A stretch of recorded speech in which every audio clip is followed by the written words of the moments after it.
आप बैठिए। ऐसा नहीं चलेगा माननीय सदस्य, मैंने सबको मौका दिया, प्लीज बैठिए आप। नो, बैठिए। माननीय गृह मंत्री जी बोलेंगे।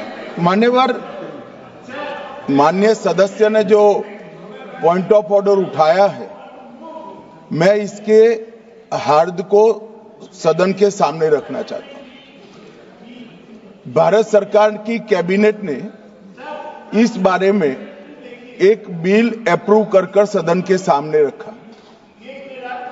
आपके द्वारा ये बिल जॉइंट पार्लियामेंट्री कमेटी को दिया गया, जिसका विपक्ष का भी बड़ा आग्रह था।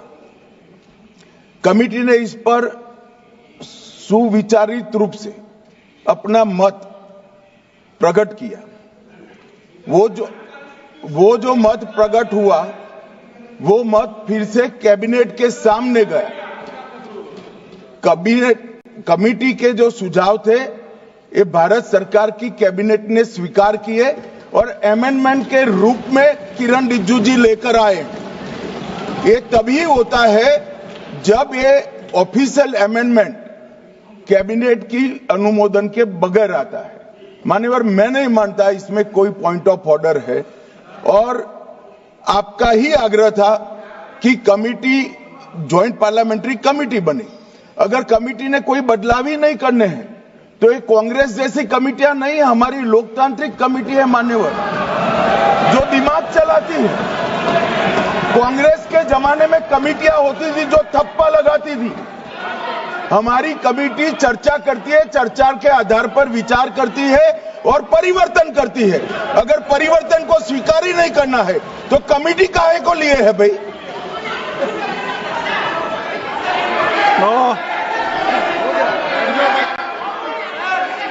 आप जब विधेयक पर चर्चा हो तो सबको मौका दूंगा। अभी 0 ओवर पर मानने के मैं इस पर अपनी व्यवस्था देता हूं। माननीय सदस्यगण श्री एन.के. प्रेमचंद्रन जी ने जो प्रश्न उठाया है, वक्फ संशोधन विधेयक 2025 पर संयुक्त समिति में विधेयक कुछ खंड जोड़ दिए गए जो विधेयक के दायरे से बाहर हैं। इस विषय पर मैं माननीय सदस्यों का ध्यान कौल और शब्द द्वारा रचित संसदीय पद्धति और प्रक्रिया की ओर आकर्षित करना चाहता हूं कि संयुक्त समिति की किसी भी विधेयक में संशोधन करने की शक्तियां बड़ी व्यापक और विस्तृत है।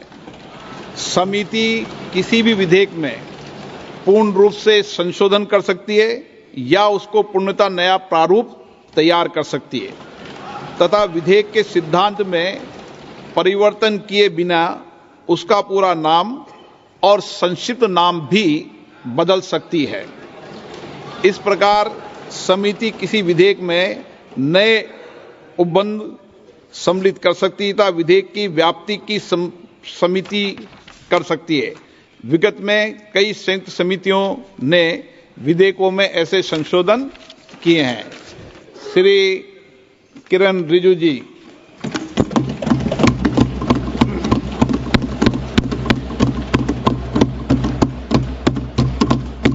Honorable Speaker, sir, I rise to move the motion for consideration of the Waqf Amendment Bill 2025 and Mussalman Waqf Repeal Bill 2024. अध्यक्ष महोदय जी, आपने जो रूलिंग दिया है, जेपीसी के बारे में जिक्र किया है, उसी के साथ साथ जुड़ते हुए एक मिनट किरण जी, एक मिनट श्री सौगत राय जी संशोधन संख्या 108 को प्रस्तुत करें। आप बोल रहे थे ना? हाँ। Under rule 77(2) of the rules of procedure, I propose that the Waqf Amendment Bill 2025 be recommitted for the purpose of eliciting further opinion thereon. Okay, माननीय मंत्री जी अब 12 और 16 पर अपना वक्तव्य दें।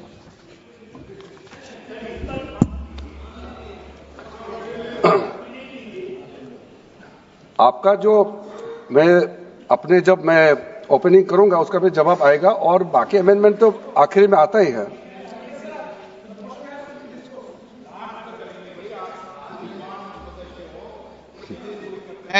चलिए माननीय मंत्री जी। माननीय अध्यक्ष महोदय, हम सबको बहुत डिटेल में जाने का भी आवश्यकता नहीं है। कमेटी के बारे में उसका जिक्र काफी हो चुके हैं, लेकिन मैं इतना कहना चाहता हूं कि जो कमेटी इस बार दोनों सदन लोकसभा राज्यसभा मिला करके ज्वाइंट कमेटी में वक्फ अमेंडमेंट बिल पे जो चर्चा हुई है, आज तक भारत के संसदीय इतिहास में इतना व्यापक रूप से चर्चा, कंसल्टेशन और समय कभी नहीं दिया है। इसलिए मैं जो ज्वाइंट कमेटी में जितने मेंबर्स दोनों सदनों के लोकसभा और राज्यसभा में जो सदस्य उस कमेटी में थे, मेरे तरफ से सरकार की ओर से मैं धन्यवाद देता हूं, अभिनंदन करना चाहता हूं। अध्यक्ष महोदय जी, कुल मिलाकर के 97,27,772 याचिकाएं ऑनलाइन, फिजिकल, मेमोरेंडम के रूप में, रिक्वेस्ट के रूप में और सुझाव के रूप में पूरे तरह से सरकार ने देखा है। वो जेपीसी के माध्यम से हो या डायरेक्ट दिया हो, हमने सब उसको देखा है। इससे बड़ा कभी भी, इससे ज्यादा संख्या में किसी भी बिल के ऊपर में लोगों का याचिकाएं नहीं आया आज तक। कुल मिलाकर के 284 डेलीगेशन ने अलग अलग समुदाय के जो स्टेक होल्डर्स है, उन्होंने कमेटी के सामने में अपने बात को रखा है, सुझाव भी दिया है। 25 स्टेट गवर्नमेंट और यूनियन टेरिटरीज का वक्फ बोर्ड्स ने अपना सबमिशन भी पेश किया गया है। इसके अतिरिक्त कई लीगल लुमिनरीज, विद्वान लोग हैं हमारे समाज में, कम्युनिटी लीडर्स हैं, अलग अलग धार्मिक संस्थाओं का प्रतिनिधि, charitable organisation, civil society, academicians, researchers, policy makers, सब ने इस कमेटी के सामने में पेशकश किया है। उसके साथ साथ मैं कहना चाहता हूं सर, आज जब मैं जो बात रखूंगा आपके सामने में, पिछली बार जब हमने ये प्रस्तुत किए थे बिल को इस सदन में, तब भी मैंने कई बातें बताई थी। आज मैं उसको नहीं दोहराते हुए कुछ बातें मैं जोड़ूंगा और मुझे अपना बात रखने के बाद सिर्फ उम्मीद ही नहीं, पूरा यकीन है कि जो लोग इस बिल को विरोध कर रहे थे, वो हृदय में भी बदलाव होगा। पॉजिटिव सोच के साथ इस बिल में सब समर्थन करेंगे, ये मैं विश्वास के साथ आप आगे अपना बात रखना चाहता हूं। क्योंकि मैं पॉजिटिव नोट से बात रखना चाहता हूं, तो इसलिए एक मेरे जो मन की बात है मैं कहना चाहता हूं, तो इससे अच्छा संदेश जाए। किसी के बात कोई, अध्यक्ष महोदय, किसी की बात कोई बदगुमान ना समझे, इस जमीन का दर्द कभी आसमान ना समझेगा। ये मैं दिल से कह रहा हूं, क्योंकि अच्छा सोच के साथ, बड़ा दिल के साथ, खुले मन से मैं ये प्रस्ताव आपके सामने में पेश कर रहा हूं। सर, कई लोगों ने अपने अपने तरीके से बातें रखी हैं। किसी ने कहा ये प्रावधान अनकॉन्स्टिट्यूशनल है, गैर संवैधानिक है। किसी ने कहा ये इलीगल है, अनलॉफुल है। सर, ये बिल जो हम लोग जिक्र कर रहे हैं कोई नया विषय नहीं है। आजादी से पहले ये बिल, जब पहली बार मुसलमान वक्फ वैलिडेटिंग एक्ट पास किया गया था 1913 में, तब से इसका इतिहास शुरू होता है। उससे पहले प्रिवी काउंसिल ने 1894 में इनवैलिडेट किया था वक्फ अल औलाद को।